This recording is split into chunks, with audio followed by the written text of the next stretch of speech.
Hola chicos, hoy nos vamos a centrar en tercero de primaria. Empezaremos con matemáticas, continuaremos con ciencias de la naturaleza y terminaremos con la asignatura de lenguaje. Estábamos en matemáticas, como veis aquí en la imagen, con la composición y descomposición aditiva, componer y quitar números.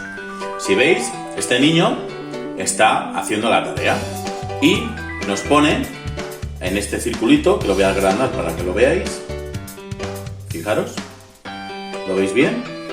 El puntito, la unidad, la rayita, decenas, el cuadrado, centenas y el cubo, unidades de mil, ¿vale? Y nos pone aquí una serie de figuras que representan esos números. Aquí abajo un número y aquí abajo otro número. ¿Vale? Visto esto, nos hace una pregunta. Dice, ¿cuántas unidades de millar tiene el número representado por este niño? Pues nos vamos a la imagen y las ponemos. Dice, ¿cuál es el valor posicional del dígito ubicado en la posición de la centena del número? Pues buscamos el número, miramos las centenas, que si sabéis empezamos por las unidades, decenas y centenas. Ocuparía el tercer lugar empezando por la derecha. Y luego, ¿qué número representó el niño? Pues vamos a los dibujos, contamos a ver el cubo a cuánto equivale, los cuadrados, las barritas y los puntitos. Y ese número equivaldrá a el que representó. Y lo ponemos, por ejemplo, 3128. Todo ello sale de aquí, ¿vale? Nos tenemos que fijar en este circulito. Es muy sencillo, solamente tenemos que fijarnos bien.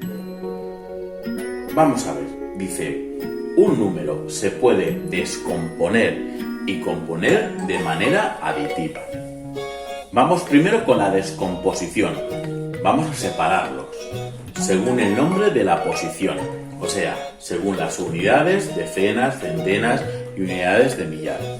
Vale, ¿qué número es este? 2345. Pues empezamos. ¿El 2 es que corresponde? A las unidades de millar, pues 2 unidades de millar. Más 3 centenas, más 4 decenas, más 5 unidades. ¿Vale? Esto es según la posición. Y ahora, según el valor posicional, el 2345 será igual a 2000 más 300 más 40 más 5. ¿Vale? Y ahora, la composición aditiva. O lo que es lo mismo, lo contrario de lo que hemos hecho antes. Nos dan el nombre de la posición, nos dan 2 unidades de millar, 3 centenas, 4 decenas y 5 unidades. Y tenemos que ver a qué equivale ese número. Pues al 2345. Y luego, a partir del valor posicional, que es la forma contraria a la de arriba. Primero nos dan 2000 más 300 más 40 más 5 y tenemos que dar el número que corresponde. En este caso, 2345. Descomposición, separar tanto el nombre de la posición como el valor posicional. Y composición, juntar a partir del nombre, nos dan los nombres y ponemos el valor. Y a partir del valor posicional nos dan la cantidad y tenemos que sumarlo. Y nos dan el número. ¿De acuerdo? Vamos a seguir. Vamos a practicar. Fijaros. Descompón los siguientes números según el valor posicional de sus dígitos. ¿Vale? ¿Aquí qué tenemos que aplicar? ¿Esta o esta? Si es según el valor posicional, tendremos que aplicar esta. ¿Vale? Nos va a dar el número y tenemos que descomponerlo. ¿Veis? Nos dan el número y lo tenemos que descomponer. Si os dais cuenta, los cuadraditos van de mayor a menor. ¿Por qué? Porque los números de la izquierda van a ser más grandes y cada vez van a ir más pequeños. ¿Vale? Hacemos el apartado A, el B, el C, el D y el E. ¿Vale? Y ahora vamos a hacer lo mismo, pero al contrario. Y en algunos vamos a mezclar. Aquí ya tenemos que saber si es valor posicional o, como pone aquí, a partir del nombre de la posición. ¿Vale? Tenemos que saber si tenemos estos números con las unidades, centenas, y lo tenemos que poner en su número, o nos da el valor posicional y lo tenemos que formar. Es muy sencillo. El primero lo voy a hacer. 3.000 más 600 más 50 más 9, 3.659.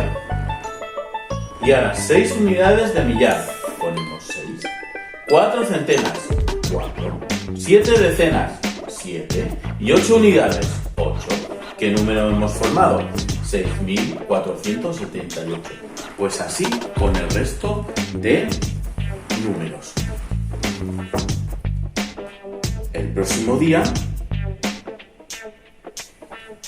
empezaremos con el orden y comparación de números. Vamos a saber u ordenar los números. ¿Cuál número es mayor? ¿Cuál número es menor? Si tienen las mismas unidades de millar, si tienen las mismas centenas, dependiendo de la posición que ocupen, sabremos si es mayor o es menor. ¿De acuerdo?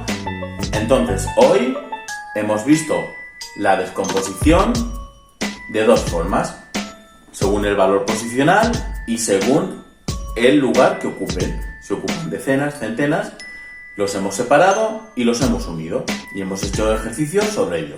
Y el próximo día, como os he dicho, vamos a saber qué números es mayor y de qué manera lo podemos saber. Nos vemos en el próximo vídeo.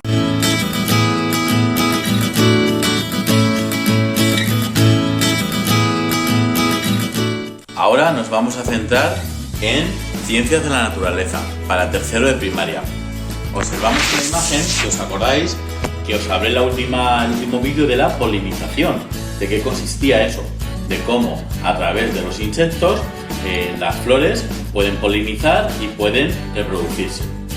El primer ejercicio es como una especie de experimento. Dice que busquemos un lilium, que es un tipo de planta, y vamos a realizar una disección. Para esto quitarle los pétalos y luego dibújalo con setas.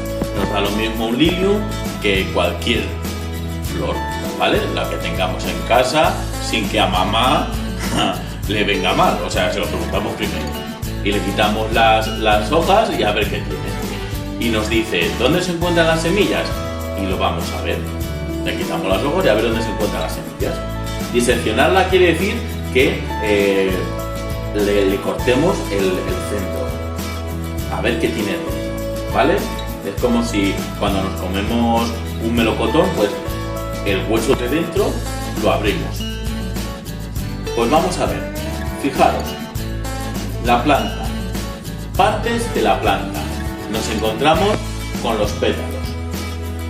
Presentan variados colores para atraer insectos que ayudan a la polinización. ¿Vale? Cuanto más llamativa es la flor, el insecto más se fija en ella. Luego tenemos el pistillo, que corresponde a la parte femenina de la flor. Contiene las estructuras especializadas para la reproducción de las plantas. El estambre corresponde a la parte masculina de la flor y su función es producir polen. Y luego tenemos los sépalos, que son estas dos como hojitas verdes que salen debajo de los pétalos. Conforman la parte inferior de la flor y se encargan de protegerla. En la mayoría de los casos, como les he dicho, son de color verde. Nos hace una serie de preguntas. ¿Qué función crees que cumplen las abejas y el viento en la reproducción de las plantas? Dice, para que las plantas puedan reproducirse, es necesario que el polen llegue al pistilo desde los estambres. Este traslado se conoce como polinización. La polinización es facilitada por agentes polinizadores. ¿Qué son los agentes polinizadores? Por ejemplo, los insectos, el picaflor o el viento, ¿vale? Esos son los agentes polinizadores que hacen que el polen vaya de una planta o de una flor a otra. Seguimos.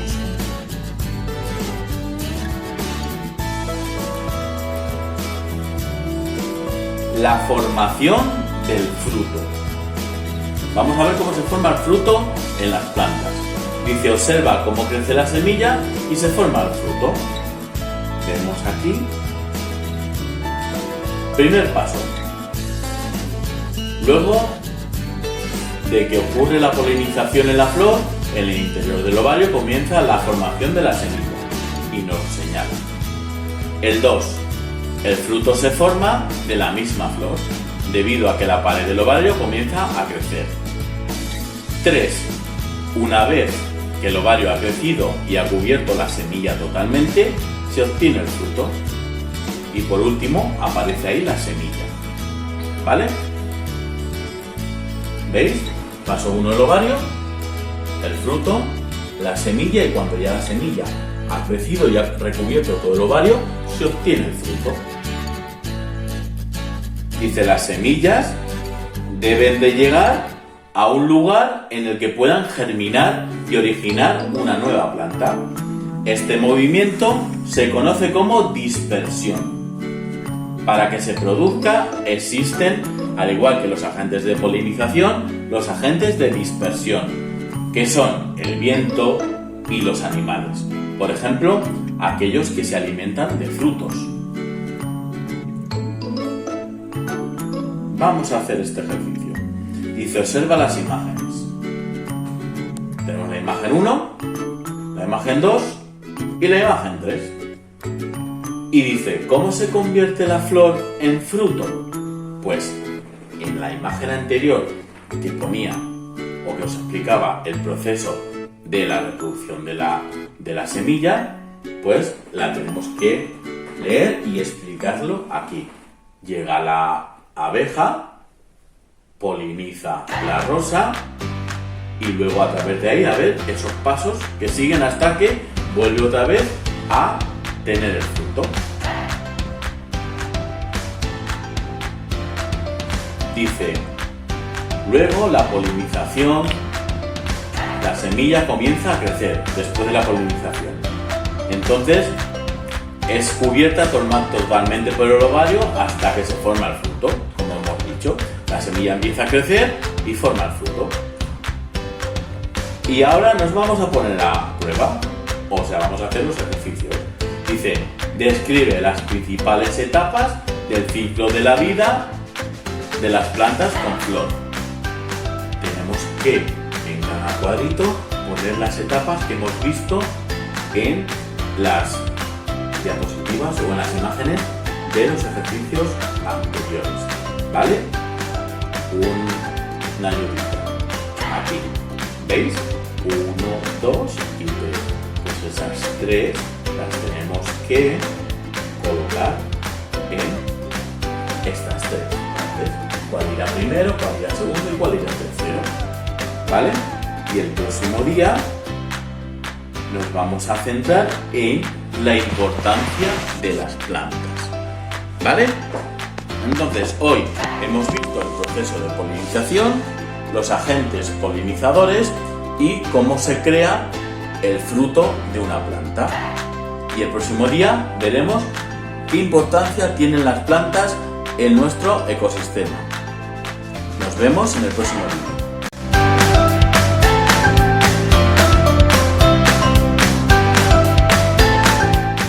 Ahora nos vamos a centrar en la asignatura de lenguaje y vamos a ver, o nos vamos a centrar en el artículo. Vamos a ver qué es eso del artículo. El artículo es la palabra que acompaña al sustantivo. Lo voy a poner un poquito más grande, a ver. lo podemos leer mejor. Dice, el artículo es la palabra que acompaña al sustantivo y siempre va delante de él. El artículo concuerda con el género, que puede ser femenino o masculino, y con el número, la cantidad del sustantivo, que puede ser singular o plural. Los artículos definidos se utilizan cuando el sustantivo es conocido o está claramente definido en el texto. Por ejemplo, el jefe de los albañiles fue el primero en darse importancia cuando dijo... ¿Vale?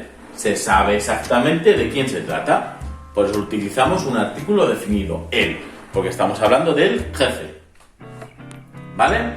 Entonces, aquí nos dice que el artículo acompaña al sustantivo, que va siempre delante de él y que tiene que concordar en género y número.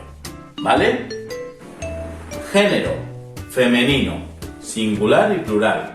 El género femenino del artículo la, las. Y el género masculino del artículo el, los. Singular el, plural los. ¿De acuerdo? Y estos son los artículos definidos. ¿Por qué? Porque sabemos que el sustantivo está claramente definido, que sabemos a cuál nos referimos. Vamos a seguirlo, voy a hacer más pequeño. Ahora vamos a hablar del otro tipo de artículos, los indefinidos. ¿Vale? También van delante del sustantivo y se utilizan cuando el sustantivo no es conocido o no está claramente definido en el texto. Por ejemplo, a continuación habló un carpintero. No se sabe exactamente qué carpintero habló, pudo ser cualquiera. O dame un lápiz. No estás concretando qué lápiz quieres uno. Por eso son indefinidos. También tienen que concordar en género y número. Igual que los definidos nos ponen femenino, el singular, una, y el plural, unas. Y el masculino, su singular, un, y su plural, unos. ¿Vale? Y estos son los indefinidos. Los que no sabemos o no se conoce a qué sustantivo concreto comprende. Un carpintero, un boli, una mesa. No sabemos a cuál se refiere. Por eso son indefinidos. Vamos a ver si nos hemos enterado. Dice, observa la imagen y escribe lo que ocurre en ella. En el primer recuadro utiliza solo artículos definidos y en el segundo recuadro escribe el mismo texto pero utilizando artículos indefinidos. ¿Vale? Aquí utilizaremos el, la, los, las y ahí utilizaremos un, uno, unos, unas. ¿Vale? Miramos la imagen, ¿qué sucede? Utilizamos artículos definidos y en el otro artículos indefinidos, pero con los mismos sustantivos. Ahora, dice, ¿qué diferencia existe entre los textos que escribiste? Pues esa diferencia es la diferencia que hay entre los artículos definidos e indefinidos que os he explicado hace unos instantes. Vamos a continuar. Los puntos. Perdón. Dice, eras una vez una hermosa reina que hizo construir un magnífico palacio. Nos indica un punto y pone punto seguido. Cuando estuvo acabado, invitó a una gran fiesta a cuantos habían intervenido en aquella obra para agradecer su trabajo. Otro punto, y en el recuadro nos pone punto aparte. Durante la cena, todos se mostraron muy orgullosos de su trabajo y entre ellos surgió una pequeña discusión. Hay otro punto y nos pone punto y final. El ejercicio nos dice, escribe si corresponde a un punto aparte, seguido o final. Dice, separa oraciones con distintas ideas en distintos párrafos. Pues tenemos que saber si es punto seguido, punto aparte o punto final. Separa oraciones dentro de un mismo párrafo. punto seguido, punto aparte o punto final. Se utiliza para finalizar un texto. Punto seguido, punto aparte o punto final. ¿Que no nos ha quedado claro? Aquí os lo explico. El punto es un signo ortográfico que equivale a una pausa y se usa para marcar en un escrito el final de una oración. Entre los tipos de punto podemos encontrar tres: punto seguido, punto aparte y punto final. El punto y seguido se utiliza para separar oraciones que tienen la misma idea general y por eso se encuentran en un mismo párrafo. El punto y aparte se utiliza para separar ideas distintas, pero sobre un mismo tema, y además indica una separación de párrafo. Cuando ponemos un punto y aparte, cambiamos de párrafo, cambiamos de línea. Empezamos una línea aparte. Y luego el punto y final se utiliza para finalizar un escrito. ¿Qué quiere decir? Que cuando acabamos de escribir, ponemos punto y final y se acabó el texto, ¿vale? Aquí están las tres definiciones de los tres tipos de puntos que tenemos. El próximo día practicaremos estos tres puntos, ¿vale? Entonces, hoy hemos dado el punto, sus tres tipos de puntos, punto y aparte, punto y seguido y punto y final. Los hemos explicado y los hemos puesto en un texto y hemos definido cuál es cada uno de ellos. Y el próximo día seguiremos haciendo más ejercicios sobre estos tres tipos de puntos y dónde nos vamos a colocar en un texto. Nos vemos en el próximo vídeo.